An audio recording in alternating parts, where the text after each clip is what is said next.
right, welcome Box Kids to Okay, I'm In. I bet you guys know it by now, so let me hear it nice and loud.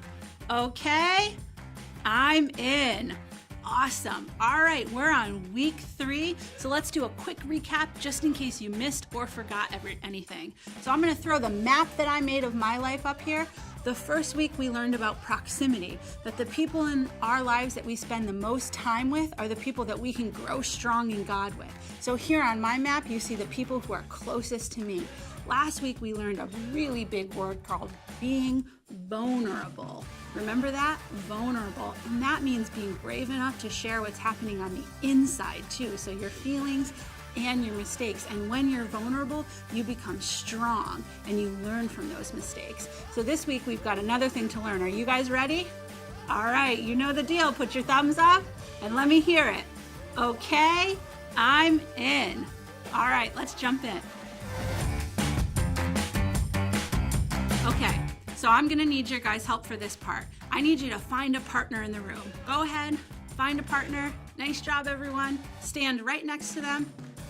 Perfect. Now I'm gonna ask you some questions. When I ask you the question, I'd like you to turn to your partner and give each other the answers. The answers might be different for both of you, and the awesome thing about this game is that there's no wrong answers, and I love that kind of game. Are you ready? Okay. Who taught you how to walk? Go ahead, tell your partner, who taught you how to walk?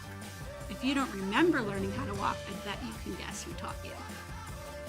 All right, next question. Who taught you your ABCs? Go ahead, share with your partner. Nice job. Who taught you or is currently teaching you how to solve math problems? Who's teaching you how to do math? Nice job, everyone sharing with their partner. All right, last one. Who brought you to church today to learn about God? Who brought you? Did you drive with someone? Did you walk yourself here?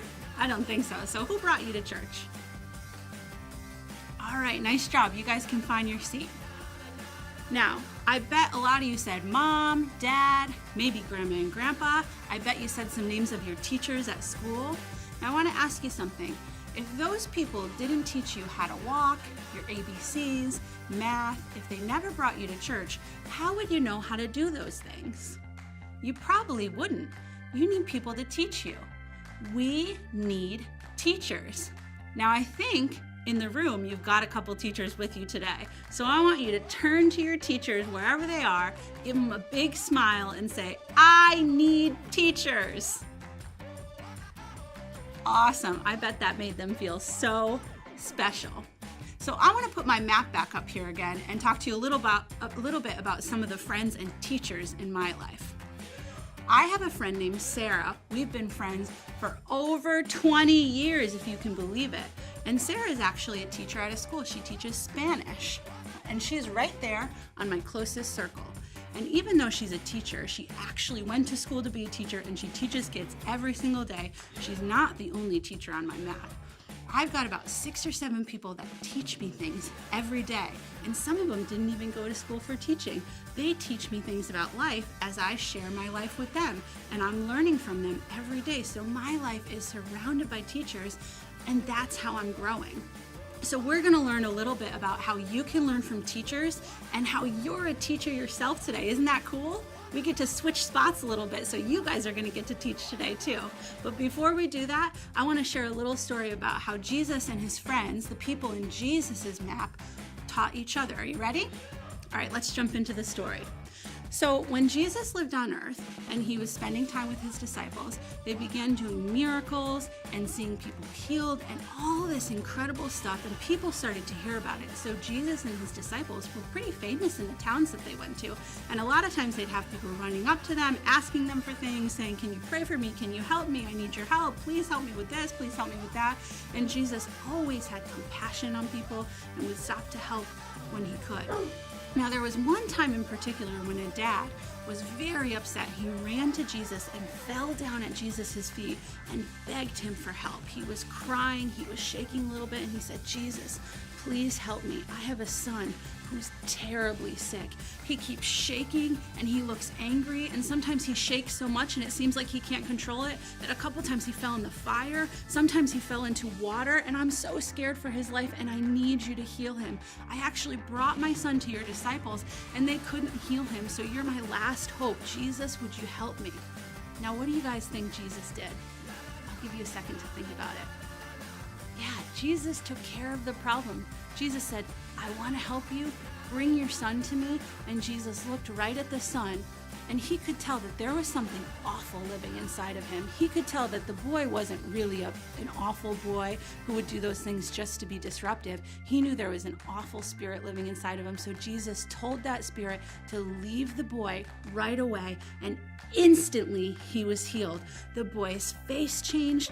He had a huge smile on, and his dad was now, instead of crying tears of fear and sadness, was crying tears of happiness because Jesus had healed his son. Isn't that incredible? I wish I had been there to see that. Now, if you remember what I said kind of halfway through the story, that this dad had brought the son to the disciples, and the disciples prayed for him, but they didn't see him get healed. So after all this happened, Jesus pulled his disciples aside and they said, "Hey, Jesus, how come the son didn't get healed when we prayed for him, but it worked when you did?" And Jesus pulled his disciples really close, just like a family, and said, "The reason that the son didn't get healed is because your faith is really little.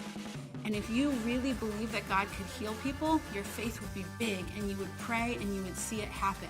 But I believe your faith can grow so that you could do anything in my name. I believe your faith is going to grow so big that if you say to a mountain, be moved, it will be moved." And it stirred a hope in the disciples and an excitement to learn how to grow their faith.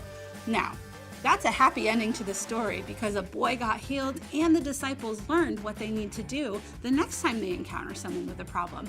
But what would have happened if the disciples just walked away grumpy saying, "No fair, Jesus healed him and I couldn't. I hate this"? Let me see everyone's grumpiest face. Go ahead, show me. Ooh, those are some grumpy faces, right?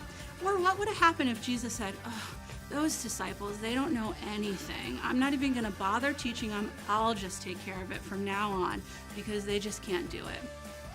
That would have been a huge bummer, and it would have kind of ruined God's plan to spread the message of love across the whole world using people. But instead, Jesus stopped and he took a minute to show the disciples where they may have made a mistake and taught them how to do it better the next time. Jesus took time to teach them, and because of that, they grew stronger in their faith and were able to see people all over the place get healed. Now, I'm so glad that Jesus took the time to do that with the disciples, and he takes the time to do that with us. We need teachers. Can we say that together again? We need teachers. So we're going to jump into our centers and we're going to learn how we can be teachers to each other and how we can grow best when we invite people to teach us things in lives. Are you ready? All right, let's do it. Thumbs up in the air. Okay, I'm in. All right, have fun, guys. We'll see you in a bit.